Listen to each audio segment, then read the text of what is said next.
got some rare things on sale, stranger. Oh, wrong side of the coat. That's for a pure romance party later tonight. How about over here? Death Merchant review for the Atari 7800, stranger. Oh, you'll buy it for a high price. Since the beginning of time, there's only been one website with the Babylons to claim every game reviewed when it came to the Pro System, and that's Atari7800forever.com. But now it's time to get on that YouTube trip, babies.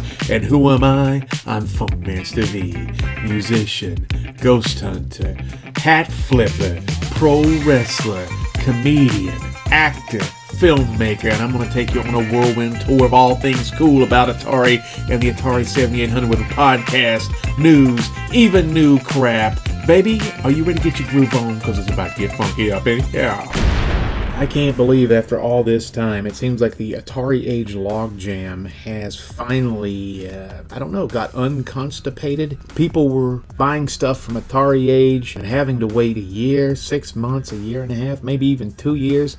And I just put in an order last month, and I got notified this week that it's coming this week. So, I mean, it's like 4 or 5 weeks on a turnaround from the brand new games that Atari Age has been bogarting all this time. And one of those titles is Death Merchant. Now, we can all agree that Death Merchant is probably the most butch title in the Atari 7800 library. It's made by a guy named Atarius Maximus Steve Englehart. He's the guy that did Drone Patrol that I reviewed a couple months ago. And this is a game that's going to, he even said to me in a private message, people are either going to love this or hate this. So let's look at it here. It is a text, mainly, I don't know what the genre is. It's simulation?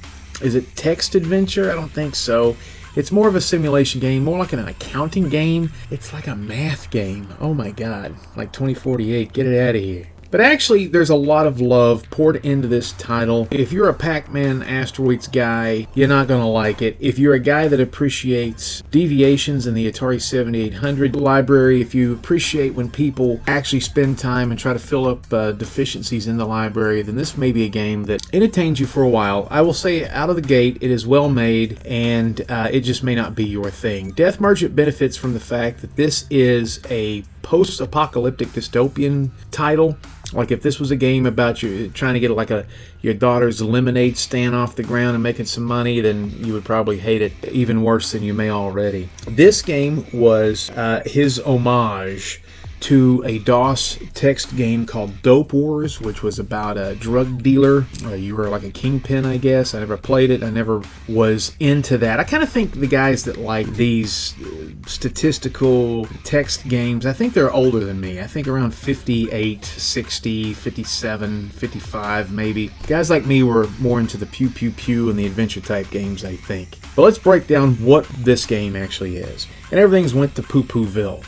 We've seen this before, but not like this, I'm sure. This game is a title where you are commissioned to make as much money as you can. And there's different ways to do that. Again, there are graphics in this game, but it's not an action game at all. It's all cerebral. You could play this on an emulator, which is what I'm doing, because there's no big difference between playing this on real hardware or playing this on an emulator on your computer. So, I mean, this is a simple game. You can sit back and the cool thing about this is a title that you can sit down and play about 25 minutes or so, and you can beat the game and see how you rank. That's the other cool thing about this too. Depending on how much money you make, you get a rank. You can also die in this game. Of course, it's the dystopian future. There's danger all around, and even if you die a couple weeks in or whatever, you can still rank high depending on how much money you rake in. Doesn't really make sense in real life because you can't count your money while you're dead. You can't take it with you. So yeah, send it to me, by the way.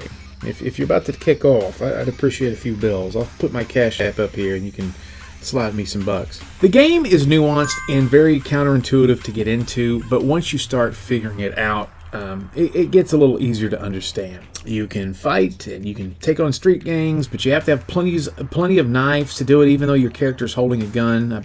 I guess he's using a knife the whole time, and if you're out of knives, you can't take your turn. And this is kind of like a turn-based random number generator if you hit or miss, and it's based on your dexterity. The higher your dexterity is, the better you do in fights, and fighting is a great way to get money and supplies. You travel the map and you go from town to town, and when you go to a town, there's always like something random that can happen. Even if nothing happens at all, that's a random happening. But you could find food, you can be robbed, you can contract inverted penis, and it's kind of like the chance card in Monopoly. Each city, besides Diamond City, it's just Diamond City sounds awesome, but there's not really much going on there. Should have a lot of great prostitutes in Diamond City, now that I think about it. But each city offers some sort of service, whether it's training, whether it's a bank, whether it's your original lender, whether it's a hospital where the doctor is. There's different types of things you can do in each city that's unique to that town, and to get there you got to travel. When you rest, it burns a day, and you only have 31 days, so you know you're out there trying to make money. So there's some buying and selling elements to it, which I didn't really get into too much. I really made most of my money doing kung fu in the streets against the street gangs, but there is somebody that randomly pops up in the game, and he may never show up, and he may show up 2 or 3 times, and he is the Death Merchant. I never knew that the NPC guy in this game was the fella that they named the game after. And the Death Merchant has incredible deals. Don't let the name scare you.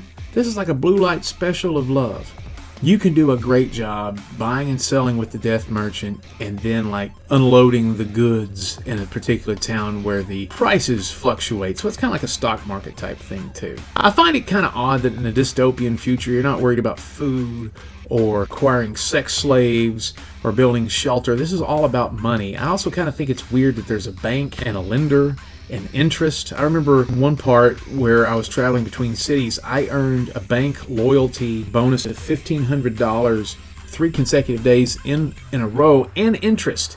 And then I went to the bank and started fooling around at the bank, and it got looted, and then I could never touch my money again. And I was like, take the $1,500 bank loyalty bonus and invest in a Gatling gun or a couple of extra security guards, because I lost a lot of money in the bank. So there are a lot of strange things that could happen, and I probably haven't experienced even half of them, so that's kind of cool too. At the end of the day, we are looking at something that is well made and loved, but it's probably not going to be a lot of people's cup of tea. It wasn't my cup of tea. On the positive side, the graphics, I think he did a great job with a text adventure. This is the best looking text adventure on the system by far. It's probably the best looking text adventure or simulation game, math, accounting game, whatever you want to call this genre.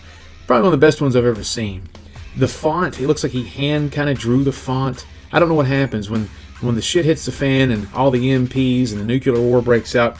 The font gets real gothic and anarchist. I don't know, Times New Roman is going to be damned in the post-apocalyptic future. And he does, there's a little niceties that I noticed, like when you're traveling from town to town, he takes your avatar, which is very simple, but he moves it from right to left slowly, so it looks like he's traveling. I think that's pretty cool.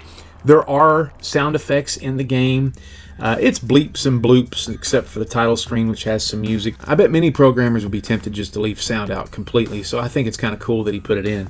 In fact, some of the tones are pretty useful in the fight scenes. When I think about Death Merchant, I'm not really excited about it. I never have been, but when I get inside of the game, I do kind of get a tunnel vision, and I do want to beat the game, and I do want to see how much money I can acquire. But this is a tough game to pick up. It's not very approachable, and that's going to be kind of the problem with this. Getting a high score and getting those ranks, if you remember Star Raiders and getting those ranks like cook and pilot and all that stuff, same kind of thing here, dependent upon money. Now, here's the last thing I'll say about this game. And again, I want to say thanks to Steve. He put this game out for free on the Atari Age forums on Trevor's ROM pack. It's free there, and he's a hell of a guy, and he did the same thing with Drone Patrol. He's not a greedy cuss, and he deserves a pat on the butt or hand, depending on his consent. Last thing I'll say about this, every time I've played this game, I have encountered a glitch that has made me make over $1 million every time. I can trick the game to making me become Grandmaster every time I play it. So I don't want to tell you what that is, because I think that's kind of stinky, and kind of surprised nobody's caught this bug before. But if you're talking about Death Merchant and you're talking about Funkmaster V, I am the world heavyweight champion when it comes to this game, because I found a freaking game-breaking glitch. Anyway, overall, this game is probably going to rank kind of low on my ranking system, but it's kind of like Fatal Run in a way. Fatal Run scored a 2.5. I like Fatal Run a lot, even though it doesn't score very high. This is kind of that same thing. It's not going to score very high, but I think it's worth a look. And I really, really do, Atari, think you did a good job making a game like this. Be on the lookout on the Atari 7800 Forever website. I'm actually going to put up a couple of web pages, oh my god, associated with Death Merchant. I'm going to put up the table of what it takes, what levels it takes to get certain ranks, and you'll be able to see that along with the developer's own list of tips and tricks for people getting into the game. He realizes this is a nuanced thing, and some people may need a shoehorn to get into that tight, shiny white Pam Beasley KED of Death Merchant. Ease you in there so you can have more fun than just looking at all the numbers and facts and figures and going, damn it. Okay, Funk Nation, one more thing. I hope you enjoyed the video. Like, subscribe, and all that stuff. But today's video was sponsored by the Perfect Jean Company. Now, they're giving me free blue jeans, and I didn't know what to expect. But they're awesome. I actually got them last week. I went out on the town. If you follow me on Facebook and Instagram, you saw that I went to the immersive Van Gogh exhibit they have. And I'm gonna wear some blue jeans. Now, it was the hottest day of the year, bad time to wear blue jeans, but people were like, oh my God, it looks like you almost have a butt. They're comfortable, they don't pull on your junk, they look good, they look a lot better than the jeans I've been wearing. And you got to check them out, man. theperfectjean.nyc. Man, what are you doing? Treat yourself to some good-looking jeans. And I'm telling you, I would lie to you. I would lie to you and tell you these jeans are great. But these jeans actually are great. It's true. Go check them out. theperfectjean.nyc.